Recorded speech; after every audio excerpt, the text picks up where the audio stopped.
again, they missed 3 penalty kicks in a row because they missed with Sancho, and then they missed at the end with Saka. Now, Saka comes up to the plate, or comes up to the pitch, basically, to take what would be the tying penalty kick for England late at the end of penalties.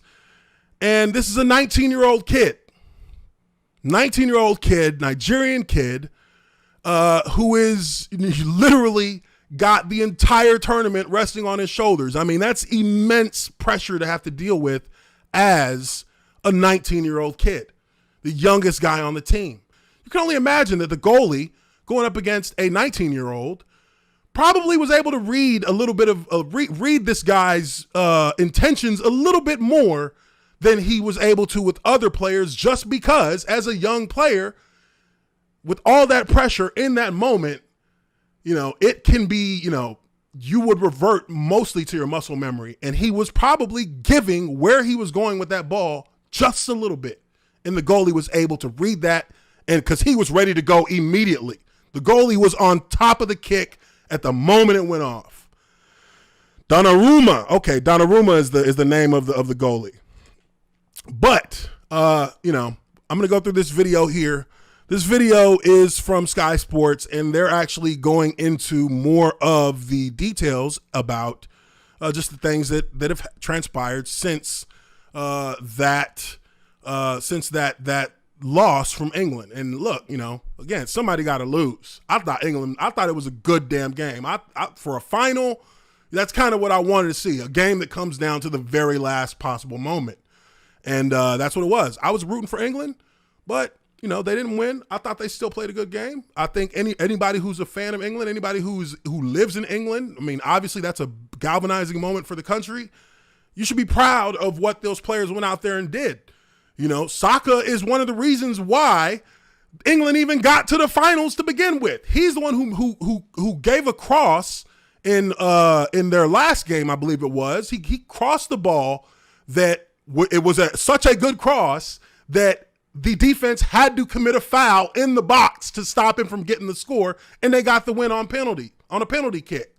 So, I mean, the guy's actually been the hero for this team, for the country, leading up to this point. But let's take a look at this video, and then we'll break it down as we go. I think, obviously this is a news report, so it's going to be, pretty straightforward. But it's something that I think, definitely need to talk about. So let's go. Now, the Metropolitan Police have opened an investigation into the racist abuse directed at England players following last night's defeat. Marcus Rashford, Jadon Sancho and also Bukayo Saka were subjected to online hate after failing to score their penalties. Well, Saka's saved penalty saw Italy crowned European champions. The FA has condemned the online abuse and urged the toughest possible punishments be handed to those responsible. Gareth Southgate says it's unforgivable. My first thoughts this morning are immediately with the boys that have done so well for us, and the players have had an incredible togetherness and spirit, which I think has brought so many parts of our country together. So, they should be, and I think they are, incredibly proud of what they've done.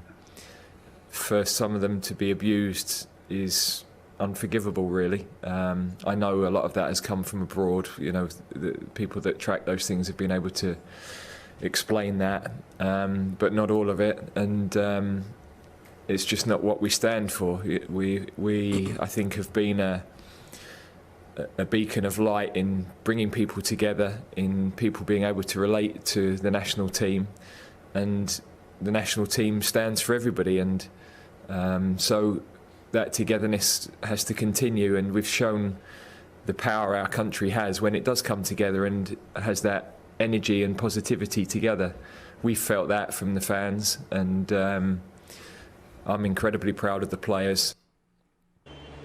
Well, UEFA has released this statement.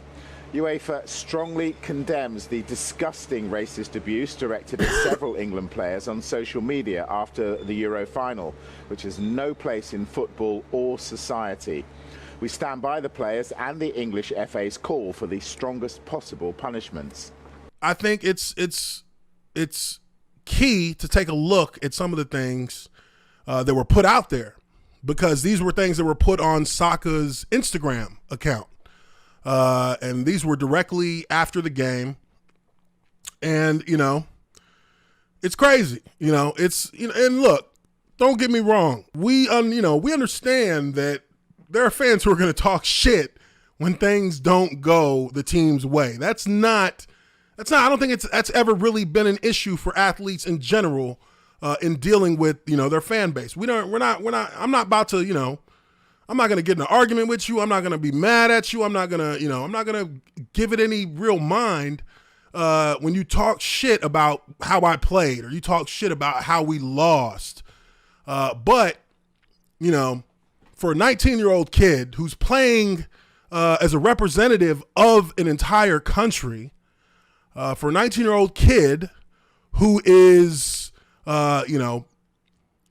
being put in a situation that that does come with a ton of pressure and a massive amount of pressure, for these to be the kind of comments that he has to receive, get out of my country, fuck you, fuck you. That wouldn't piss me off. I would just be like, no, fuck you. But, get out of my country, monkey faces. Look at this. Shit and monkeys, or chimps, or whatever the fuck these are on emojis. Monkeys. This is what people think is acceptable. This is something that somebody put up after the loss. Says, these niggers have lost us the Euros. Monday, 12th of July is Punish a Nigger Day. Like,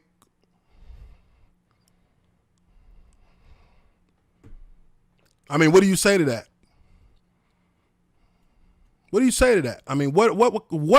Who took their time to make this? Like, what is this? You know what I mean? Like,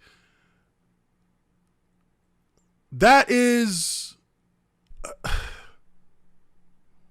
I'm speechless for it, and I just read it out, and I'm really kind of speechless because I don't know what to say to somebody who feels this way. I don't know what to say to somebody who feels that way. And I'm not the kind of person who wants, I don't want nobody to get hurt for anything.